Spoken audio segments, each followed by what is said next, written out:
Témoignage d'un ex-sataniste numéro 2. Ce témoignage est la deuxième partie d'une série de 13 numéros.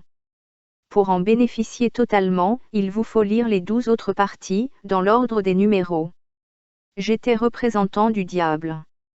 Les représentants sont des mandataires de Lucifer. Ce sont ceux qui prennent les instructions directement de Lucifer. Parmi ces représentants de Lucifer, il y a même des faux serviteurs de Dieu. Ils se cachent sous la peau de brebis, mais ce sont des loups féroces. Vous les reconnaîtrez seulement à partir de leurs actions. Que le Saint-Esprit nous aide à découvrir tous ces agents de Satan déguisés en serviteurs de Dieu. Tout ce que je dis n'engage que moi. Je n'ai pas peur, parce que je sais que le témoignage que je donne, je ne le donne pas pour ma gloire, je le donne pour la gloire de celui qui m'a délivré, et celui-là c'est Jésus. Il va lui-même me protéger. Ma Bible me dit, si Dieu est pour moi, qui sera contre moi? Ils me feront la guerre, mais ils ne me vaincront jamais, parce que Dieu sera toujours avec moi pour me délivrer. Amen. Étant serviteur de Satan, je travaillais même dans les églises. L'Église représente la partie visible de l'armée de Jésus-Christ, alors il fallait tout faire pour rendre l'Église inoffensive. Satan nous avait donné des missions dans l'Église. La première mission était celle de rendre les chrétiens ignorants de la parole de Dieu. Lucifer nous avait dit, une fois que les chrétiens sont ignorants de la parole, ils seront faibles dans la foi. La Bible nous dit dans Romains chapitre 10 verset 17, la foi vient de ce qu'on entend, et ce qu'on entend vient de la parole de Dieu.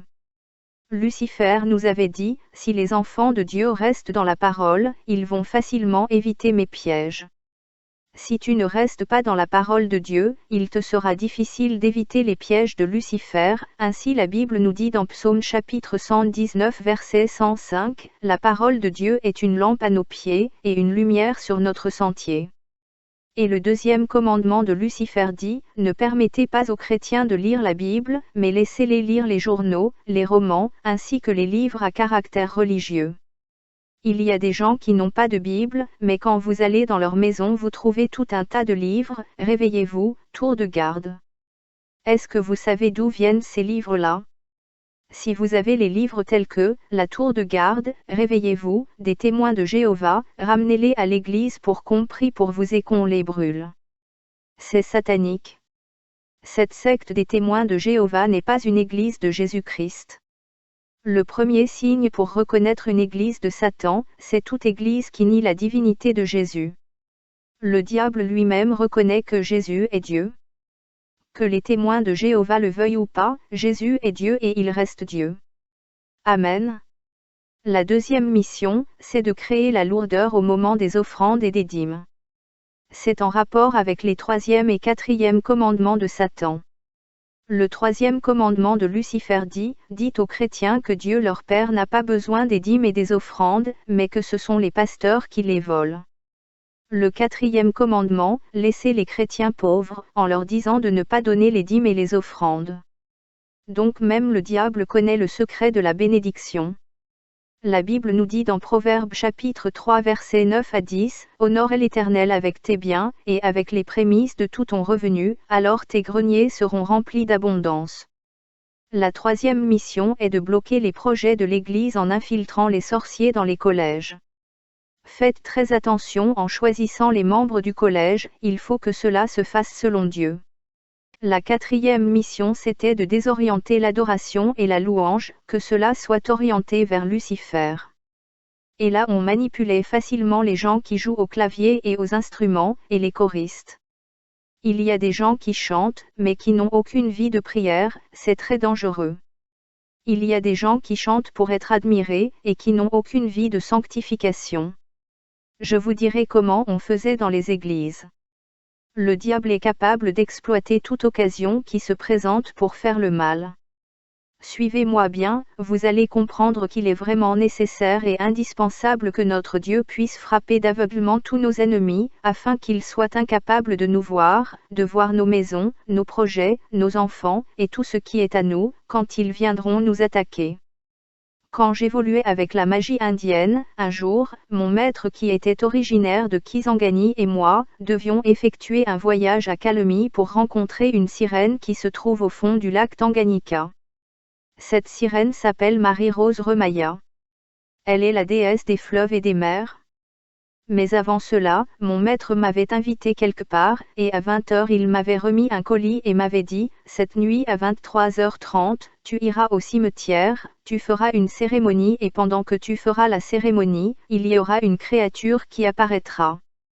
Quelle que soit sa nature, tu devras manifester le calme. Tu n'as pas le droit de fuir.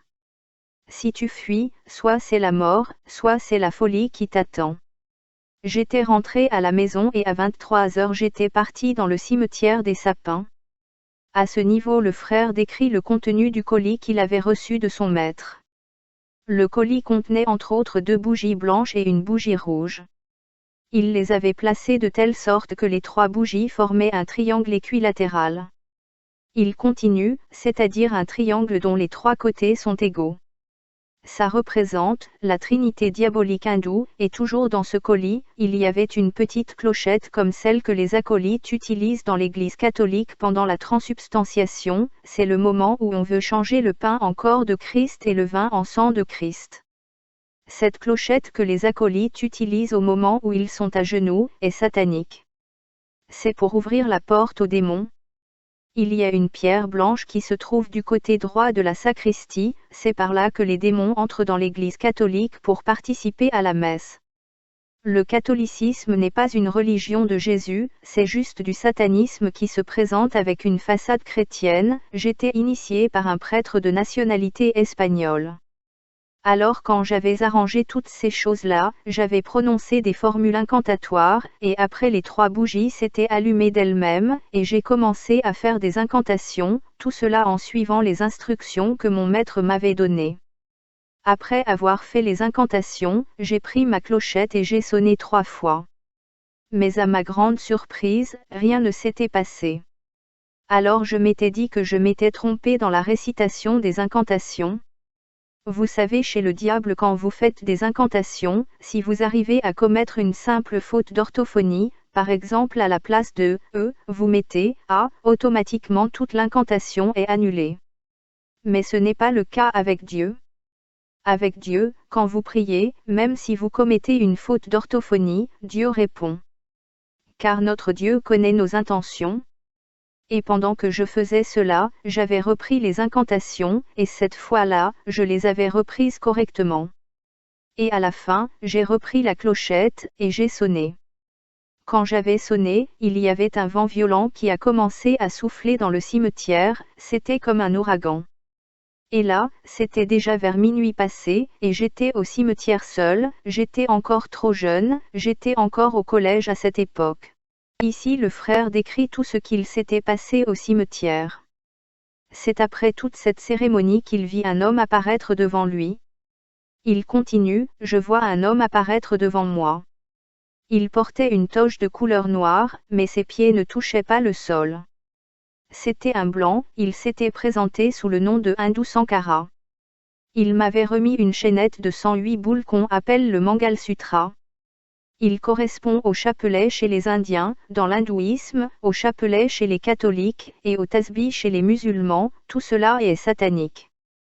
Et après il m'a dit de ne pas oublier mon premier sacrifice, et il a disparu. Le lendemain matin j'étais allé voir mon maître. Je lui ai expliqué tout ce qu'il m'était arrivé la nuit, et il m'a serré la main en me disant, « Vraiment, tu es un brave. » Il me dit encore, à la fin on t'a dit de ne pas oublier ton premier sacrifice. Sache que le sacrifice dont il est question, c'est que la nuit d'aujourd'hui, à minuit juste, tu dois manger un coq, mais un coq non préparé. Tu ne dois pas l'acheter au marché, mais tu dois l'acheter dans une famille. Et c'est ce que j'avais fait, j'avais sillonné tout le quartier, mais je n'avais rien trouvé. Vers 15h j'étais presque découragé, c'était au quartier Colomoni, alors je passais, et j'avais vu 2 garçons qui sortaient de leur parcelle avec des coqs pour se rendre au marché. Quand je les ai vus, je les ai stoppés et je suis rentré avec eux dans la parcelle. J'ai demandé le prix du coq, ils me l'ont donné, et j'ai payé sans discuter. Étant là, j'ai usé de ruse pour faire tomber une plume en prononçant intérieurement une formule mystique, et j'étais parti. Brève description de ce qu'il avait fait quand il était arrivé dans sa chambre. Il avait mangé le coq et avait tout fait selon les instructions de son maître. Il continue, et à 9 heures, j'étais allé voir mon maître. Arrivé chez lui, je lui ai expliqué tout ce que j'avais fait, et il me dit, « Toi vraiment tu es un garçon courageux. Mais je vais te demander de faire quelque chose, va maintenant faire le constat, là où tu avais acheté le coq. » Et j'étais allé là-bas. Dès que j'étais arrivé à l'entrée de l'avenue, j'ai vu un attroupement de loin, et puis j'ai demandé à quelqu'un qui passait sur la route, « Pourquoi y a-t-il cet attroupement-là » Il m'a dit qu'il y a un deuil.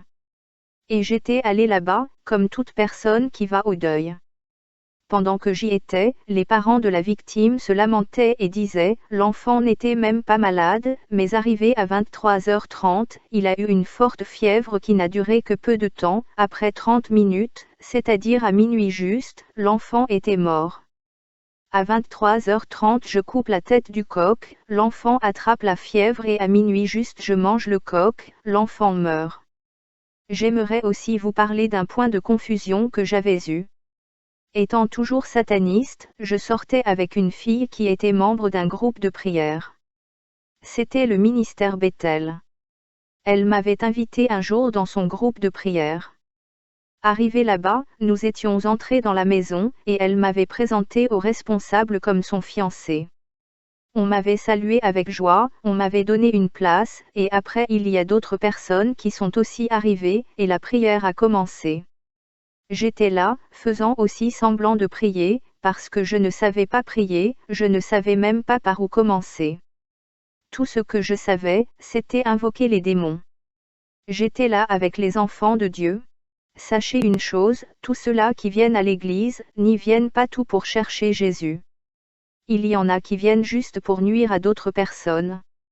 Moi j'étais là, je faisais semblant de prier et quand la prière avait pris fin, j'avais pris la sœur et je l'ai raccompagnée chez elle. 2 semaines plus tard, elle était venue chez moi en pleurant. Elle est arrivée, elle a frappé à la porte, j'ai ouvert et elle est rentrée. Je l'avais saluée, et elle n'avait pas répondu, mais elle ne faisait que pleurer. Alors je la regardais et à la fin, elle a commencé à me parler. Tout en sanglotant, elle me dit, « Pourquoi ne m'as-tu jamais parlé de ton état ?» J'ai dit, « Mon état. » Quel état ? Elle me dit, « Ton état spirituel. » J'ai dit, « Mon état spirituel. Je suis un chrétien catholique et si tu veux en savoir plus, j'y suis aussi scout. » Elle me dit, « Non, ce n'est pas ça, ton vrai état. » Mon vrai état ? Qui suis-je selon toi ? Elle me dit, « Tu es un grand sataniste. » J'ai dit, « Qui t'a dit ça ?» Elle m'a répondu, « Les responsables de notre groupe de prière étaient en prière quand je leur avais donné la requête sur mon mariage, comme je t'avais déjà présenté comme mon fiancé. Pendant qu'ils priaient, ils ont reçu une révélation de la part de Dieu. Et Dieu a confirmé que tu es un grand sataniste. » J'ai dit, « Moi, sataniste. Regarde-moi bien, si tu vois quelque chose qui est en rapport avec le satanisme, tu me le dis. » Alors je m'étais présenté à elle, « Regarde-moi bien, est-ce que tu vois quelque chose qui est en rapport avec Satan ?» Et elle me dit, « Non. » Bien-aimé, le satanisme ne se lit pas sur le visage. C'est spirituel et ce n'est que par la révélation qu'on peut le découvrir. La Bible dit que le cœur de l'homme est mauvais, nul ne peut le connaître, il n'y a que Dieu seul qui sonde les cœurs et les reins, lui seul qui connaît le véritable état spirituel d'une personne. Alors je lui dis, ne t'en fais pas, ces gens qui t'ont dit cela, ils sont seulement jaloux, ils sont en train de combattre ton mariage, là ce sont les esprits qui cherchent à te bloquer dans le célibat.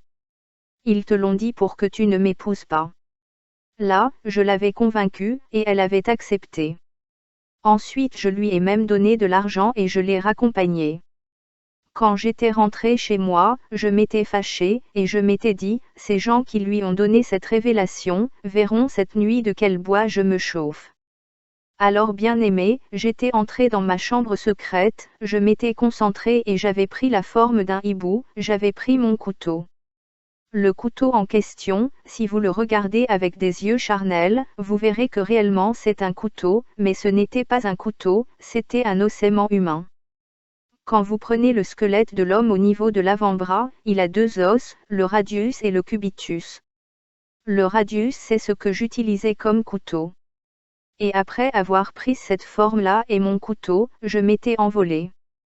J'étais parti là où se trouvaient ces gens qui avaient donné la révélation sur mon état spirituel. Je me disais que j'allais les punir. Quand j'étais arrivé devant la parcelle, il y avait un avocatier. J'avais atterri là-bas étant hibou. Après je m'étais projeté sur elle avenue au sol, le regard fixé vers le bas, et après je m'étais concentré et j'étais redevenu humain, toujours le regard fixé vers le bas. La parcelle était devant moi et je devais me redresser pour attaquer. Mais ce que j'avais vu ce jour-là, dépasse mon entendement. Je ne sais pas comment vous l'expliquer. Quand je m'étais redressé pour avancer à l'endroit où il y avait la maison, il n'y avait plus de maison. À cet endroit, il y avait plutôt une grande rivière, et la maison que je devais attaquer était au milieu de la rivière, et on ne pouvait l'atteindre qu'à la nage. Et comme je ne savais pas nager, j'avais repris la forme animale et j'étais rentré chez moi. Le lendemain matin vers 10 heures, j'étais retourné là-bas pour voir la rivière. Arrivé là-bas, à ma grande surprise, la maison était bien là, mais il n'y avait plus de rivière. Bien-aimé, le Seigneur est le protecteur par excellence. Quand j'étais allé là-bas pour les attaquer, je n'avais pas vu la maison, à la place de la maison c'était la rivière. Le Seigneur Jésus m'avait confondu, il m'avait frappé d'aveuglement, je n'avais rien vu et ce qui est encore compliqué, c'est le fait que ces gens qui étaient dans la maison ne savaient même pas que j'étais là. Ce n'est qu'après ma délivrance, plusieurs années plus tard, que j'étais allé demander pardon à ces gens-là. Et quand je parlais, ils étaient surpris, parce qu'ils ne savaient même pas que quelque chose s'était passé. Bien-aimés, quand vous êtes dans le Seigneur Jésus, sachez que votre sommeil sera doux et paisible, vos ennemis seront confondus. Le Seigneur va les frapper d'aveuglement, et ils ne vous verront pas. L'essentiel, c'est d'être dans le Seigneur Jésus avec les deux pieds. Je vais vous parler de mon voyage vers le monde de Polyune, et mon voyage vers l'Inde où j'avais rencontré le premier ministre de Lucifer. Avant cela lisons la Bible dans 2 Corinthiens chapitre 10 versets 3 à 5, « Si nous marchons dans la chair, nous ne combattons pas selon la chair. Car les armes avec lesquelles nous combattons ne sont pas charnelles, mais elles sont puissantes, par la vertu de Dieu, pour renverser des forteresses. Nous renversons les raisonnements et toute hauteur qui s'élève contre la connaissance de Dieu, et nous amenons toute pensée captive à l'obéissance de Christ. » Toujours parlant de la magie indienne, j'aimerais vous dire une chose bien-aimée, sachez que le monde entier est sous la domination de Lucifer. Lucifer nous avait dit quand nous étions encore ses agents, qu'il n'y a que les chrétiens qui échappent à son contrôle, et que cela ne représente que 25% de l'humanité. Il nous avait également dit que les 75% qui restent lui appartiennent et qu'il n'y a que 25% qui appartiennent au roi des chrétiens. Le diable ne cite jamais le nom de Jésus. Quand il veut parler de Jésus, il dit seulement « le roi des chrétiens ». Parce que le nom de Jésus c'est une bombe dans le monde de Lucifer et c'est l'une des raisons qui m'avait poussé à me séparer de lui. Je croyais que la puissance de Lucifer était au top et ce n'est que quand j'avais découvert la puissance du nom de Jésus, que j'avais commencé à douter de tout ce que Lucifer me disait. Il nous avait aussi dit que nous devions travailler sérieusement dans les églises, et que nous devions tout faire pour plonger les chrétiens dans un sommeil spirituel. Et là il avait fait un plan d'action qui comporte 7 points. Combattre ou nier la manifestation du Saint-Esprit. Tout faire pour renforcer le pouvoir du mal. Tout faire pour introduire l'homosexualité dans le monde sur le plan horizontal et vertical. Tout faire pour tourner la Bible dans un mauvais sens. Influencer le monde des affaires. Tout faire pour faire cesser l'offrande et le sacrifice perpétuel. Tout faire pour introduire la rivalité ainsi que la mode dans l'Église. Lucifer nous avait dit, les chrétiens sont devenus puissants à cause de leur foi ferme en cet homme-là, alors nous devons tout faire pour les affaiblir, parce qu'une fois qu'ils sont faibles dans la foi, ils ne peuvent plus plaire à leur Dieu, selon ce qui est dit dans Hébreux chapitre 11 verset 6, que sans la foi nul ne peut plaire au Seigneur. Il nous avait donné ces 10 commandements. Quand nous sommes enfants de Dieu et que nous sommes dans une bonne relation ou dans une communion parfaite avec Dieu, il nous donne ses armes à lui, les armes spirituelles. Avec ces armes-là, nous sommes capables de descendre même dans le monde de Satan, de renverser les prisons de Lucifer et récupérer tout ce que Lucifer a déjà caché dans ce monde-là. Mais pour faire un bon combat spirituel, il faut commencer par se dépouiller de toutes les armes charnelles. Il y a des gens qui aiment combattre les sorciers par les injures. Ce n'est pas à cause des injures que le sorcier aura peur de toi, ce n'est pas pour ton rang social que les sorciers auront peur de toi, les sorciers auront peur de toi seulement si tu te dépouilles de toutes les armes charnelles, et prends les armes spirituelles, les armes que le Saint-Esprit nous donne. Il y a beaucoup de gens qui vivent dans ce monde alors qu'on a déjà bu leur sang. Ils vivent encore, quoi qu'il y ait déjà un délai établi et quand le délai va expirer, c'est la mort physique qui s'ensuivra. J'aimerais que vous preniez ce témoignage très au sérieux, car à chaque fin d'année, beaucoup de sacrifices se font dans le monde des ténèbres. Il y a des gens dont on a déjà bu le sang, et qui ne vivent plus que dans les délais, même les circonstances de leur décès sont déjà prévues. Quand je servais encore le diable, un jour mon maître, lorsque nous étions de retour de Kisangani, m'avait dit que je devais tout faire pour me marier. Alors il m'avait envoyé à Likasi dans la commune de Panda, il y a une rivière qu'on appelle Panda. J'y étais allé, j'y avais fait des incantations et sur la rivière il y avait une forte lumière, et de cette lumière, une femme blanche était sortie. Elle m'avait rejoint à la rive et m'avait demandé pourquoi j'étais venu la réveiller. Alors je lui avais dit, avant de te répondre, donne-moi d'abord ton nom. Elle m'avait dit qu'elle s'appelait Hélène. Et puis je lui avais dit que j'étais venu la chercher pour qu'elle soit ma femme. Elle avait catégoriquement refusé et je m'étais mise à la supplier, je lui avais dit que je ferais tout ce qui est possible pour qu'elle soit heureuse. Bien-aimés, devons-nous supplier les démons ou les chasser au nom de Jésus? Être envoûté n'est vraiment pas bien. Ce jour-là, je m'étais mise à supplier un démon pour qu'il entre dans ma vie. Je l'avais suppliée et elle avait finalement accepté, et m'avait dit, si tu as vraiment besoin que je sois ta femme, tu dois venir chez nous. Elle avait ajouté, en venant tu vas présenter un jeton. Elle m'avait donné un jeton de couleur jaune, et après on s'était séparés. Le lendemain j'étais allée voir mon maître. Il m'avait dit, avant d'aller dans ce monde-là, sache que les femmes de là ont un degré de séduction très élevé. Si tu y vas et parviens à coucher avec l'une d'elles, tu y resteras pour toujours. Et pour éviter que tu n'y fasses un aller sans retour, tu dois faire un jeûne à sec pendant 9 jours.